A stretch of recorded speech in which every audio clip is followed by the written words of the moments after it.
What's going on, Neal? Not too much. We are in the new studio. It's not all outfitted properly yet, but I'm excited about today. Excited not only about recording after a small break, but also really excited about our guest. Let's get it going. Let's do it. Recorded live from Louisville, it's Talk About Town, the Louisville podcast. And now, your hosts, Neal Cox and Chad Hennessy.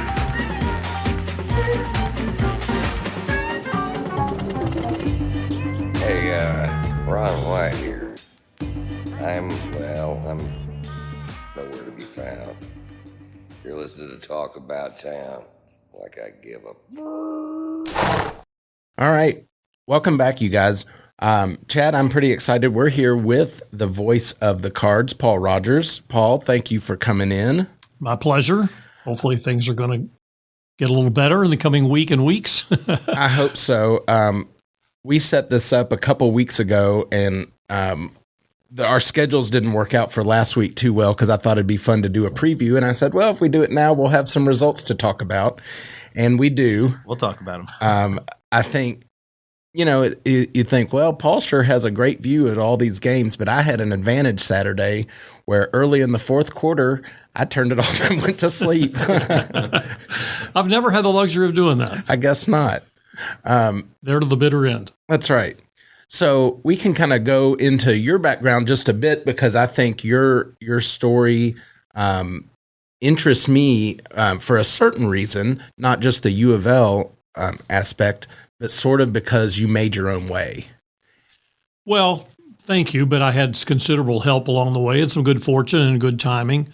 I'm a Louisville native from my early teenage years. I would say 12 or 13. I can remember thinking I like to talk and I like sports, and I knew I wasn't big enough or fast enough or strong enough to be a professional athlete. So I thought, well, maybe I could be a sportscaster. It's kind of out there how many hundreds and thousands of guys have thought that. But for me, luckily, it worked out. I pursued it. While I was in college at the University of Kentucky, I was working at the campus radio station and became acquainted with Kaywood Ledford. Not that we were best buddies, but he knew who I was and what my goals were. And as luck would have it, when I got out of college, this was in the spring of '73, I was working that summer at what was then WAVE TV and radio as an intern. And at the end of that summer, WHAS decided to expand their sports department. So I went and talked to Kaywood, and basically he hired me almost on the spot. So that was quite a thrill. So I went to work. He was there doing Kentucky games. Van Vance was doing Colonel's games, and they needed someone to do Louisville games. And so that first year, that's what I did, although we all in those days did radio and TV as a combination of things. And as time went on, of course, the very next year we lost the Louisville contract. So I was out on that, but continuing radio and TV. Then when we got the contract back in the early 80s, the Colonels were no longer there. So Van Vance picked up the U of L deal. And then when he gave up football in 92 and basketball in 95, I then stepped in. And so I've been involved in the play-by-play of Louisville football and basketball ever since. And it's been a great run. I've enjoyed it immensely. And I was glad I could continue doing it once I did leave WHAS a couple of years ago. Paul, did you, when Van retired, did you ever crisscross with Jock Sutherland? Did he? Yes, Jock and I worked, I think, 6 years together, 6 or 7. When Van retired or gave up the Louisville games, Jock, kind of said, Paul, if you want someone else, that's fine. You do what you want to do. And I said, no, people love you. You've been on forever. And he's quite the character, as you know. So he continued. I think it was either 6 or 7 years anyway when Patino came. That's Jock right. decided, okay, Denny's gone, Van's gone, it's time for me to be gone too. And that's when I brought Bob Valvano on board, and he and I have been doing them together ever since.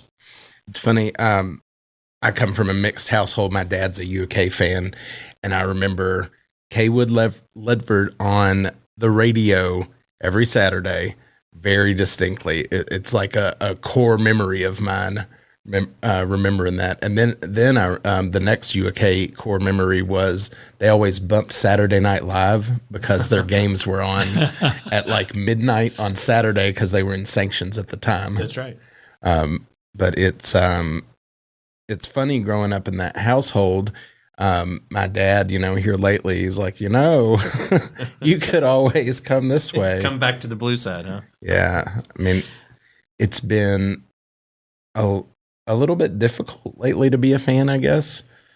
Well, certainly Louisville fans have been through the ringer the past several years, and I've been saying for the last few years that this constant purgatory has been way worse than any punishment would have been. Had the NCAA made a ruling and, like it or not, issued a punishment, we'd be over that by now. Right. And we'd be back, hopefully, on the upward swing. Instead, you've got this dark cloud that's been hanging over Louisville for 5 years now. It's just absurd. It's uncalled for. It needs to be fixed and streamlined so that you get an answer. All these people who were not involved in any of this are being punished, even though there has not been an official punishment yet. It certainly has been has tried the patience of Louisville fans. I'm certain of that. We all know. There's no doubt about it, and I've made this comment before, not to defend Coach Mack, but I don't think anybody can look and just be completely honest and say that he was ever given a full deck of cards, right, wrong, or indifferent in how it ended. But he never was able to truly recruit because of the cloud. And I worry for Coach Payne as well that at least initially, let's just hope it gets sewed up here really soon. Well, are they thinking October possible? We may have some kind they of don't have resolution? any official timeline, but based on how long it took, I guess, with the NC State case, there's who knows. I mean, nothing is. There's no precedence. Right. But that one took whatever the amount of time was that they're thinking they might get an answer on this finally by sometime in October. Well, let's hope. I hope so. I'd like to get on with it. I felt really bad for when basketball had the two grad students that came in, played really well, doing great. Sorry, no postseason. It's like, man, that is just sad for them. Yeah, those been a lot of heartaches for players. I mean, the fans, sure, but then you get players like that who came here. It was Damian Lee, and who was the one that came? Trey Lewis. Trey Lewis. Yeah. Came here and because they wanted a chance to go to a big-time school and play in the NCAA tournament, and then the rug was yanked right out from under them. Yeah, I hate that. It's always hard to go back and look at coulda, woulda, shoulda. But Coach Pitino hated that decision. I remember he did not want to, and that may have been maybe we should not have, but nobody could have predicted how the NCAA would have come down on us. At the time, Louisville was doing what everybody thought was the right thing, and it's turned out not to be. I know. But you can only make decisions on what you know at the time. Right. So, Paul, question I have as a fan of yourself, but also a huge U of L fan. So you've now called games, basketball specifically, for, let's see, Coach Crum, Coach Pitino, the Paget year, Coach Mack, and soon to be for Coach Payne. Yeah. Do you develop a genuine friendship with them? Is it mostly professional, or is it a little bit of professional and friendly? It's a little bit of a mix. Certainly, you're around them so much during the season, at least, that you can't have an adversarial relationship. It just wouldn't work.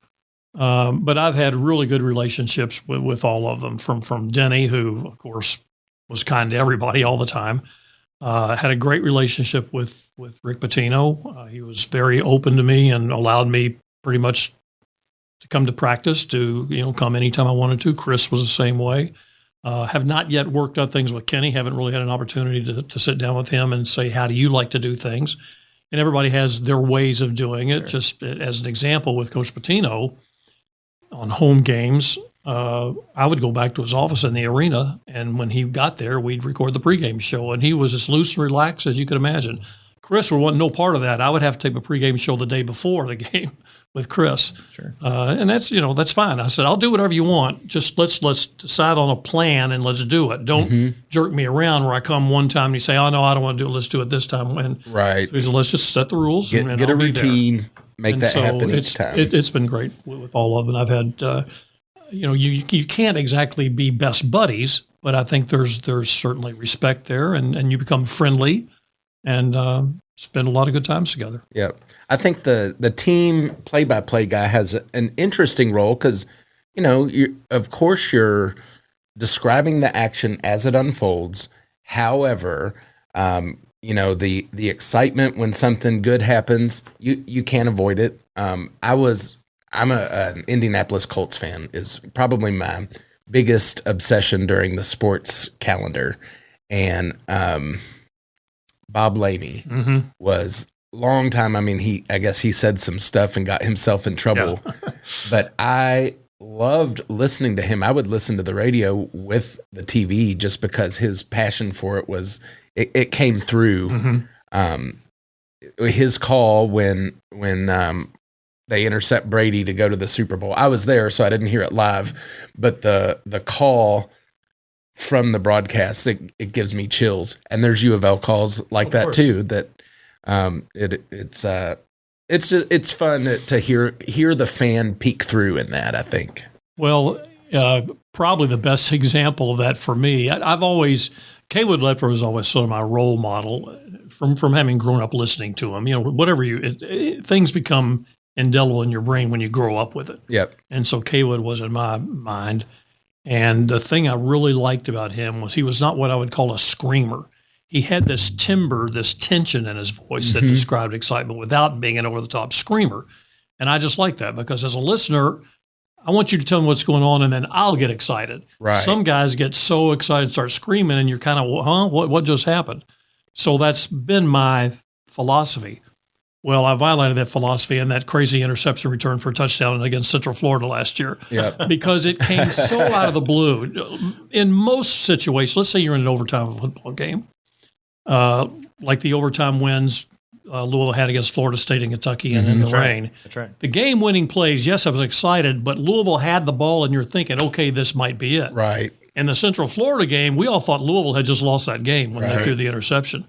So Louisville, A, intercepting, B, running back for a touchdown was the furthest thing from my mind. So when that happened, I just lost it. You have to react. And I a little bit apologized for it. And people said, no, don't apologize. That you were us. Yeah. We were all thinking and feeling and screaming the same way. I love it. I've learned to live. It's funny. Some of the negative things kind of are the ones that stand out to me over time. The Rutgers game in the 06 season, which I inadvertently caused that. I won't get into it right now. Just know that it's my fault. You moved chairs, huh? Yeah. The quick running out of bounds in Clemson on fourth down. I pulled my head out over that. But I'm ready to get back to lots more positive because I feel that those things now, Saturday night, I was just so disappointed. It's not just football. Paul, you made the comment. The NCAA has done the basketball program no favors. There has been one of the more disappointing things for me as a fan. It feels like as basketball started getting some cloud over top of them that we just quite haven't got through it. The football team could have really capitalized on Charlie's success and Lamar's has been. The opportunity was there, and it's just a shame that the football program really hasn't capitalized on it. I just haven't been able to really get that breakthrough. And it was so encouraging in Satterfield's first year. Yes. You thought, okay, you had a lot of good vibes, and maybe we kind of put all the problems behind us. And then, of course, the second season was the COVID year, which was disruptive to everybody, not just to Louisville, but to everybody. And then last year you had that string of games where, first off, you won that Central Florida game, and you're thinking, all right, here we go. And unfortunately, that was the only game of that nature they won. They lost 3 games on virtually the last play of the game and just couldn't continue it. And I think probably what was so disappointing to most people about last week's game at Syracuse, normally, for me anyway, and I think for a lot of people, you say, well, gosh, it was a bad game. But it's the first game of the year. We've got some things to work on. We'll do that. But the problem is what we saw in the first game of this year was very mindful of what we were seeing in the final games of last year. And so you can't help but think a little bit, gosh, is it going to get better or not? I'm always hopeful it will, and I think it can. I do too. But they got to do it. They got to go out there and do it. And it was not going to be easy with this game they got coming up in Central Florida this weekend. I just discovered the stat about their home record. 31-2. Yeah, I just discovered that like 5 minutes before you came. I was just reading, and they returned because they thought they had that victory in hand last year and threw it away at the last minute. They're motivated to begin with. For sure. Yep. Yeah. It's gonna be interesting. Well, so what do we need to do to have any success there? Can we? Is it possible? Oh, anything's possible. They have to. This sounds like a the obvious, because that's what the team and the coach have been saying. They got to bring a little more pizzazz to the game. They just didn't show any real, I won't say they didn't show enthusiasm. They were anxious and eager to play, but once the game started, just felt like they did not match the intensity and the fire that Syracuse had. You've got to play that way. I don't think they played horrible defensively, schematically. They just missed tackles, which I don't understand how and why that happened. And they're scratching their heads over it too. I mean, they're thinking, why have I suddenly forgotten how to tackle people? I don't know. And offensively, I just never felt they got into any kind of offensive rhythm at all. They just never felt like they're about to break one. And so those are the things they've got to get back to have a chance to win at Central Florida, who I was impressed with Syracuse. I think they're better than I thought they were going to be, but I think Central Florida is considerably better than Syracuse. Well, and I mean, heck, Louisville has the opportunity to win the next 11 games. I mean, you got to play the ball game. Absolutely. So by no means is anybody saying, fold the season. No, it's just, in my opinion, and probably the opinion of many, is that loss at Syracuse leaves very little room for error now. Well, it's funny. Play-by-play guys have kind of a great it's a nice fraternity of peers. Right. We're all for our team, but we all understand what each other's jobs are, and we help each other, trade information and the like. And Saturday, being a night game and being beautiful in Syracuse this time of year without 6 feet of snow on the ground, their play-by-play guy and I went out and played golf Saturday morning. Had a really nice time together. And, of course, we talked about our teams in the game along the way, and we were both saying that, we're in that area where we're hoping maybe we get 6, 7 if things fall right, maybe 8 wins. But we both said if we're going to get to that point, we have to win this one. Well, he did. I didn't, or his team did, and my team did. So that's what's hurtful, doubly hurtful about the other night. It wasn't like you're opening with Alabama or Ole Miss. Right. You were playing what you perceive to be a winnable game, and if you're going to get to the top of what your hopes are, that was a game you had to win, and you didn't. Well, so the season is not over, but that was a bad way to start it. Yeah, I heard you a couple weeks ago mention that this might have been the most winnable game on our schedule too. Well, I thought so. It shows you how we never really know. Of course, you can't know, but that that just it's a bad omen when you think that might be true. Paul, while we're talking football, and I am optimistic that this will be they can turn around the season and really have the year that we all hope they will. And we all know that these recruits that Coach Satterfield and the staff have put together has been unprecedented. I know none of them have signed, but it's sure impressive. But I just, as a common fan, and I've been very critical of Scott. I have. I just don't feel like the fan base has identified with him and embraced him. And even as cold, that's the wrong word. Bobby wasn't the most enduring individual, but he won. And so people beloved him even as he left. Yep. And then, of course, I know the second run, there were some highlights. Of course there were. Yeah. But this just has a Steve Crackthorpe feel to it. They both are super nice guys. You can just tell that they're genuine. And maybe it's the genuineness of it that I just hope he can embrace the fan base. I don't know if he's done that. And this is year 4. That's my biggest concern. Yeah, after the first year, I thought he was doing everything right, and I thought people really took to him. And then the COVID year, again, that's just kind of a throwaway from all regards. I don't quite understand why people were so negative toward him through a lot of last year, particularly the last part of the year. I know the close games were disappointing, but I'd rather have those than lose 31-7. Absolutely. True. And the flirtation with South Carolina, I think, rubbed people the wrong way. But I personally don't have even a problem with that. Everybody's going to look at other opportunities. Yep. Maybe there's a way he could have handled it better. I'm not sure. But just as a person who is around him quite a bit and has a really good relationship with him, he is a genuine good man. The players, I think, like playing for him, like his demeanor, his way of doing things. But you got to win. Yeah. And the big thing was, if you remember that first year when he was hired, we all knew he was a running-oriented coach. But the way they designed their running game, what it did was open the door for these huge pass plays. Mm-hmm. I think they led the country, were certainly in the top few in number of big plays. I'm talking plays of 50, 60, 70, 80 Did yards. he come in with Malik as his quarterback? No, they had three different quarterbacks that first year. Malik became by the end of the year the guy. Lamar didn't overlap. I'm trying to remember. Yeah, you had Malik, Conley, and Pass. Yeah. That first year, and they all played significant games. In the end, finally it turned out to be Malik. But even to some degree the next year, with Tutu Atwell, he'd throw 80, 90-yard touchdowns. So it was becoming a real big play offense, and we have not seen that lately. I don't know if teams have caught on to it. I don't know if they don't quite have the right guys to make that happen.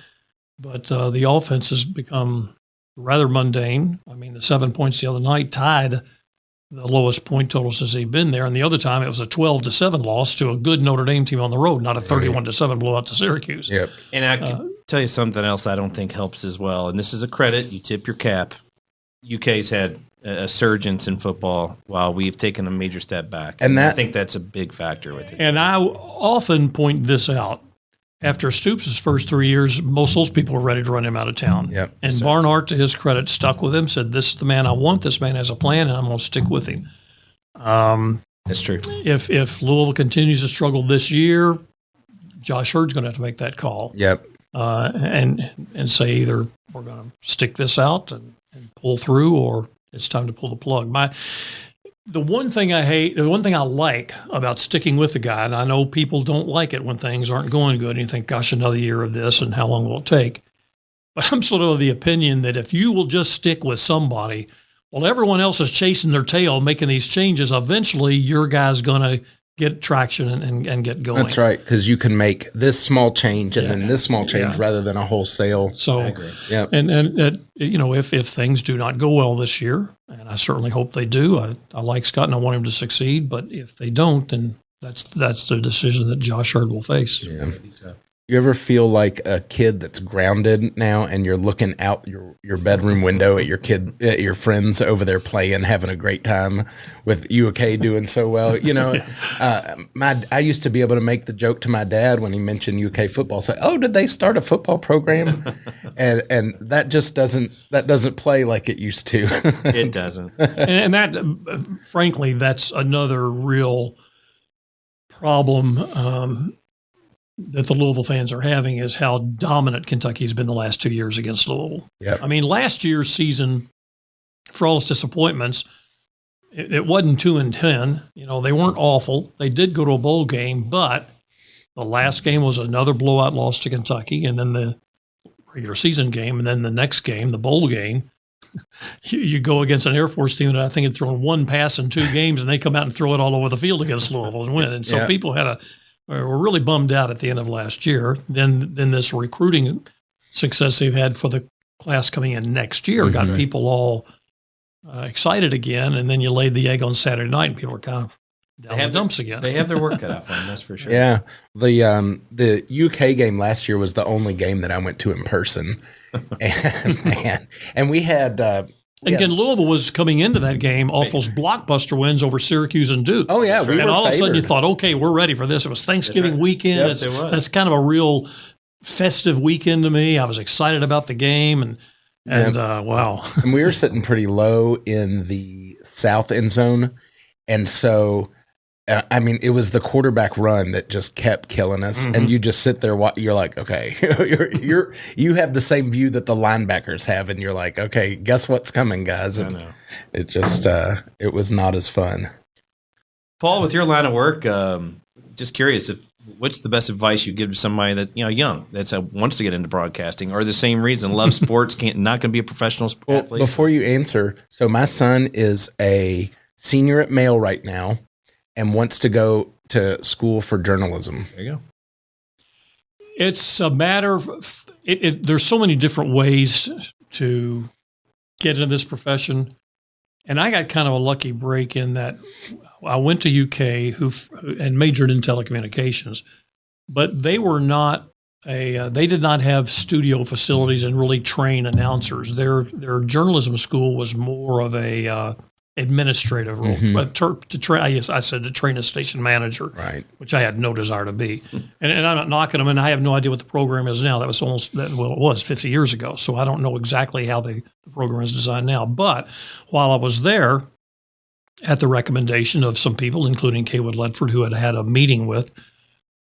During my Christmas break my freshman year, I had a friend who had a friend and talked to Kaywood Ledford and said, when you go back to school, you go to that radio station and tell them you'll sweep floors, you'll do anything, you just want to get in the station. Well, I did.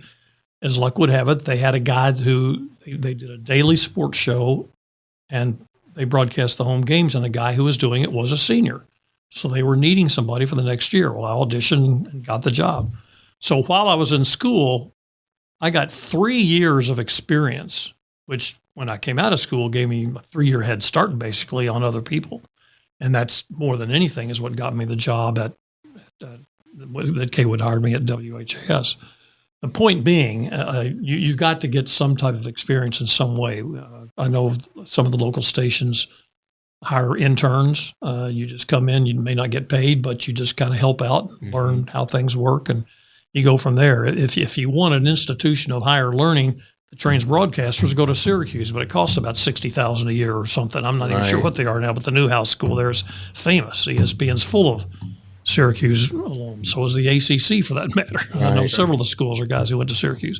But I know Indiana has a good program. I think Western Kentucky has a good program. There's a lot of different ways you can do it, but you do need to get some type of experience. Well, I think so. Chad and I are both in our mid-40s, and I feel like we're kind of the tail end of the generation where the expectation is you can go get a 4-year degree and almost be assured to have a professional level job out of school starting out. And I don't think that's the case anymore. No. And so like your experience with, I'm going to go and I'm going to sweep the floors, I'm going to be around and do whatever. That's like a 2022 strategy to me, because I know people that make a lot of good money that made their job. You know, I'm a client of a marketing company. The guy dropped out of seminary and said, Dad, I want to use some of the money you were going to help me for school with to make a library. And he taught himself digital marketing, and he has grown an amazing company. He made his job. And I think the ability to do that didn't used to be like it is now. So I think it's just, I think it's a great example of, hey, I'm just going to go do whatever it takes. I'm kind of talking to my son right now. I think I'm talking to you two and the listeners, but I'm also talking to my son, like, go make your job, find out what you want to do and be around it and meet people and find out what it is they do and how you do it. And if you can find a way to do it without a $100,000 student loan debt, that could be helpful too. Well, that's true. I think, I guess it's hot topic now. Chad just sent his kiddo to college, and I am a year behind on that. And this is my first one that's going to be doing that. And I just don't think that the rules have changed, and it's incumbent on me and him to kind of figure that out, because college could really be a, $20,000 a year party if you want it to be, and then you have no job. So That's the truth. 20,000 would be cheap. That would be on the low. Well, I'm thinking, 20 a year. I'm thinking this is in state kind of stuff. You talk about, my son's a freshman at WKU. I have a daughter that's a senior at WKU as well. Tops, right? I have a grandson that's he's a sophomore now at WKU. They might have run across each other. I love it down there. There's no doubt about it. Go Toppers. But no, the reason I kind of brought up the question, not to prolong it, but I'm a huge baseball fan. And, when you got 30 major league teams, and, I know Vin Scully just passed away, but just a legendary voice. Love the Reds. So, I've gotten a chance to meet Marty a couple of times. You have these personalities, and Paul, you are the voice of the Cards. There's hundreds of colleges out there, and I have to think that maybe, they all have a personality associated with them. I'm sure that's a badge of honor that you wear. It is. It's interesting. Well, what I was going to say was guys who I've been doing this for 30 plus years now. Actually, this is my 50th year of covering Louisville, but my 31st of doing play-by-play.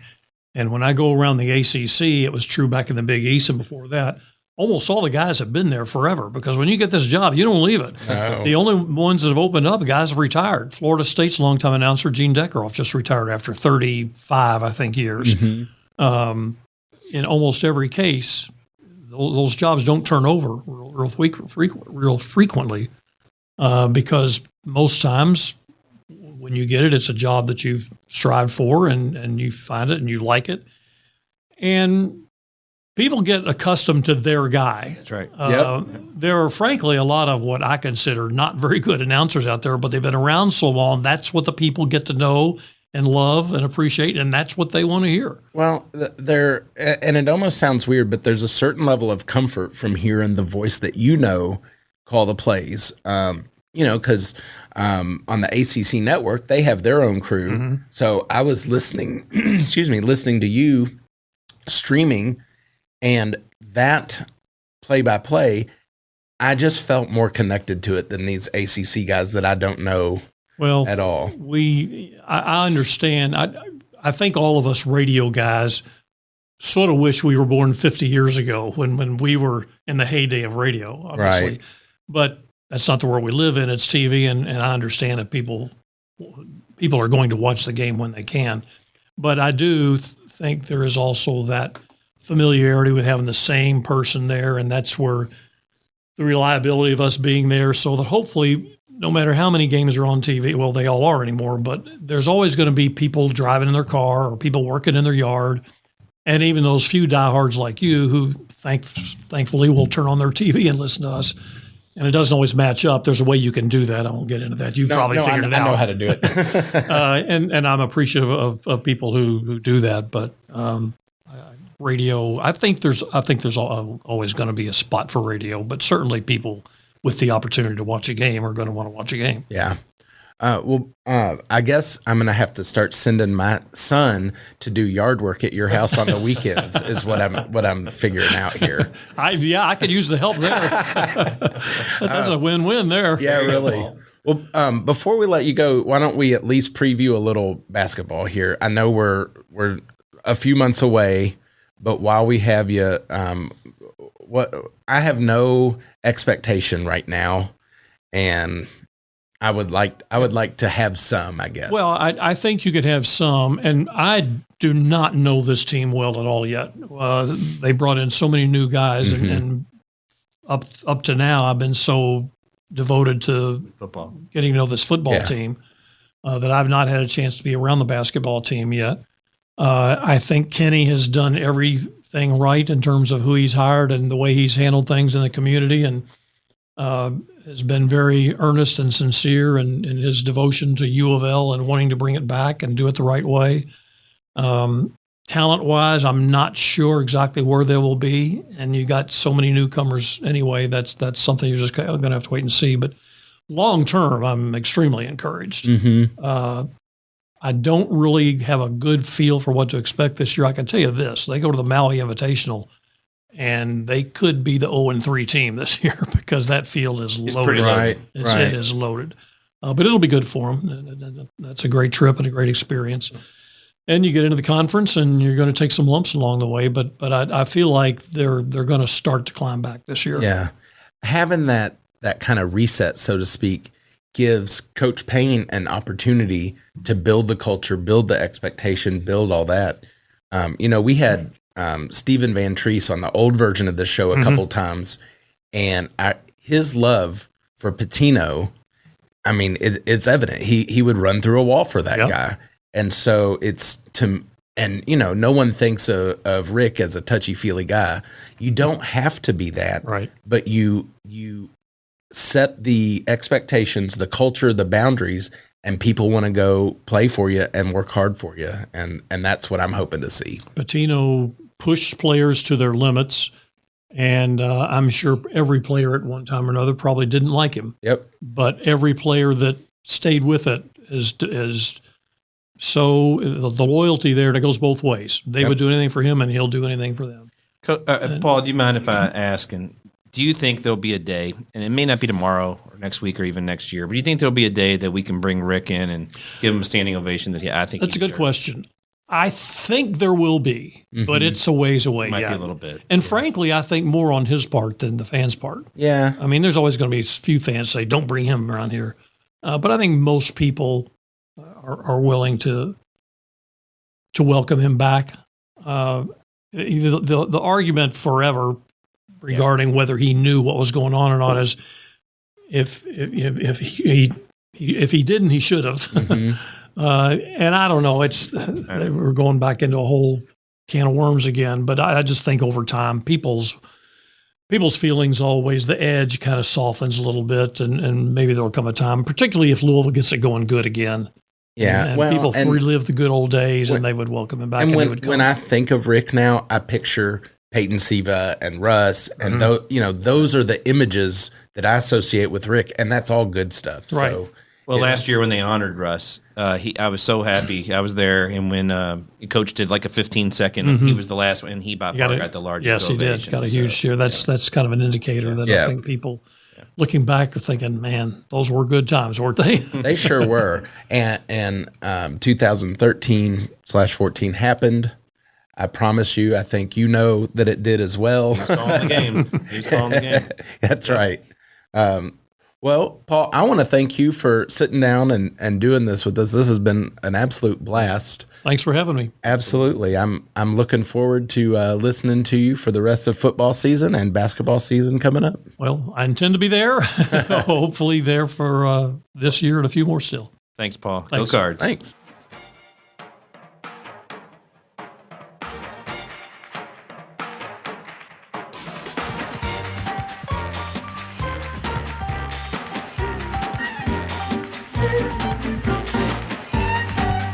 Thank you for listening. You can reach us at neal@talkabouttownky.com. Neal is a realtor with Judah Real Estate Group. Chad is a partner at Insura Max. You can reach him at chadh@insuramax.com. Check us out on the web at talkabouttownky.com. Go Cards!